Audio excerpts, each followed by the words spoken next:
Christian athletes, we have Mr. Andre Davis. Welcome to Greensboro, North Carolina. Thank you so much for having me. It's a pleasure to be here. Andre, a great day today to just fellowship with many athletes, many business personnel, individuals who are just seeking an opportunity to just spend some time with you today. Yeah, it's going to be a great opportunity just to be able to share my testimony and share different experiences that I've had with everyone. I think a lot of times we can look at our professional athletes and put them on a pedestal, and I'm here to kind of knock that pedestal out and tell people what life is, really like being a former professional athlete, and just being able to live life right now. This journey started in Niskayuna, New York. Talk about that. Yeah, a long time ago, my parents, believe it or not, are both Jamaican, born and raised in Jamaica, and moved to upstate New York when I was born in upstate New York. My brother was born in Brooklyn, New York City, and it was a small town, a great place to be able to raise your kids. Just had a wonderful experience being able to grow up there.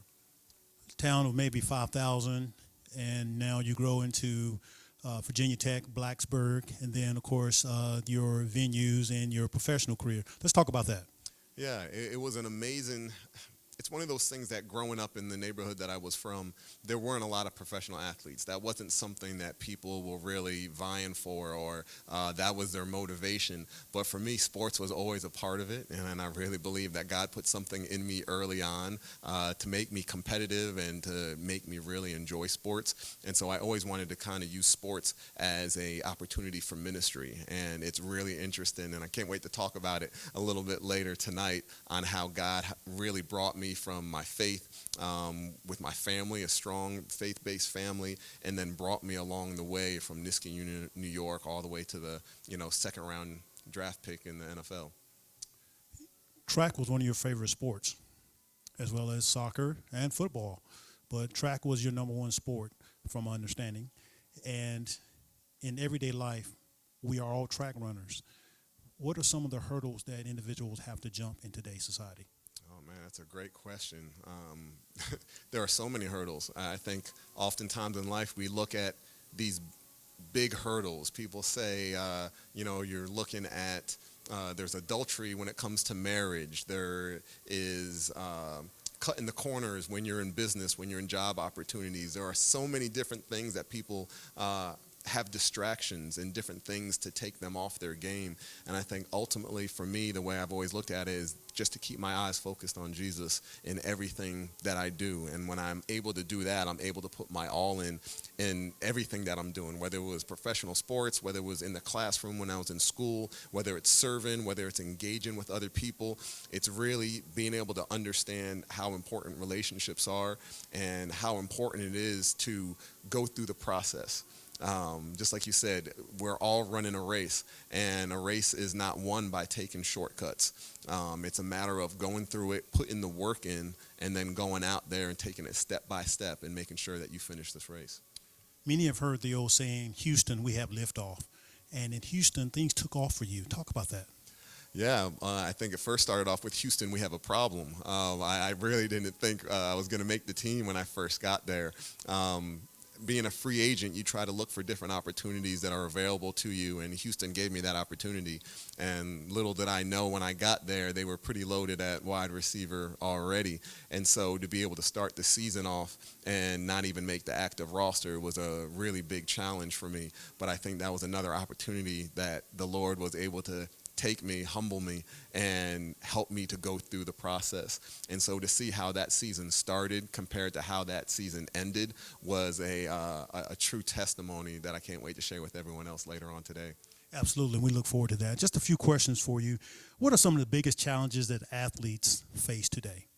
I definitely think it's the power of the tongue. I think in Proverbs it says life and death comes from the power of the tongue. And for many of our athletes from high school all the way up to professionals, we've got such a major platform with social media right now for people to say what they want to say, when they want to say it, how they want to say it. And that probably seems to be the biggest issue with athletes nowadays is what they say. And will they stand by what they say, or do they have to take it back and delete certain things that they've said? And so I think for athletes to really understand the platform that they have, that people are always watching them, whether they want to believe it or not, whether they say they just want to tell the truth or not. You've got to realize that there are a lot of people looking up to you and paying attention to what you say, so use that platform appropriately. What compelled you to learn about and support FCA over the years?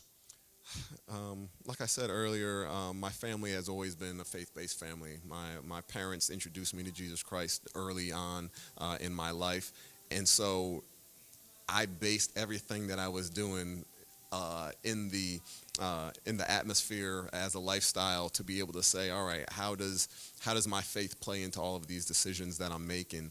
And I truly believe that in seeing sports and seeing Fellowship of Christian Athletes early on, I used to get the magazines and see the different athletes that were Christians and get their posters and put their posters up on my wall, because for me, it was really cool to be able to see someone who was playing sports at a high level and were also bold enough to be able to say that they were Christians. And so being able to see that really guided me along my path and along my way to be able to look for that every new situation I went, from high school, seeing that, all the way to college, being able to have a mentor that was able to teach me and get me stronger in my faith, all the way to seeking out chaplains when I was at the professional level. It's always been a part of who I am, and I'm just grateful that, you know, FCA provides that platform for student athletes to be able to get to know Jesus a little bit more. What distinguished the Triad FCA from other sport ministries? I think for me, my personal relationship comes from knowing Wayne Robinson, and so it comes down to relationships. And anytime you're with any ministry or any organization, you want to make sure that you are working with people who are people of integrity. And that's the one thing that I've seen in my time of knowing Wayne and knowing some of the other people that I've gotten into contact with through the Triad FCA, and it's just knowing that they are men and women of integrity, and that's what I love to see. What should FCA consider as a top priority in meeting the needs of athletes moving forward in 2022?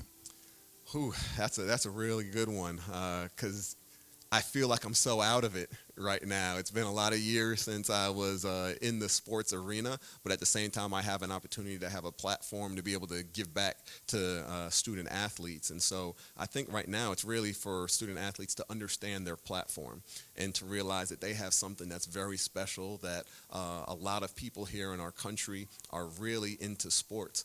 And for anyone who's playing any sport, it gives them a platform to be able to share their faith and share the things that they're passionate about.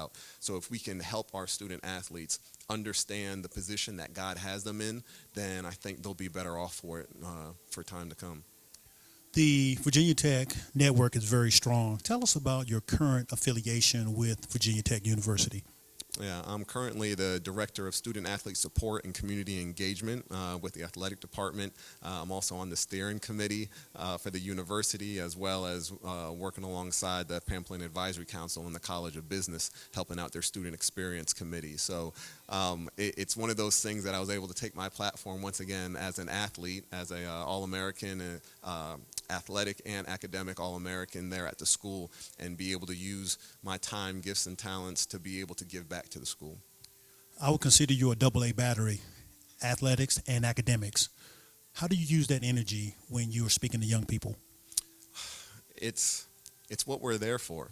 I think oftentimes people put the athlete in front of student, but we all know it's student athlete, and so I think we need to continue to put the emphasis on the student portion of it, because it's such a small number of student athletes who actually make it to professional sports. So I want to do my part in being able to just help the student athletes recognize, once again, their platform, help them to understand the opportunities that they have for them while they're in school, whether it be in high school or in college, understand what relationships mean and how that can guide you and give you many opportunities as they continue to go about their careers. So I think for me, I'm able to use myself as an example of someone who was able to do that in college, able to make the transition to professional sports, and then as well make that transition outside of professional sports into whatever that next career field is. So I'm hoping I can use myself as an example to guide these student athletes to whatever God has for them.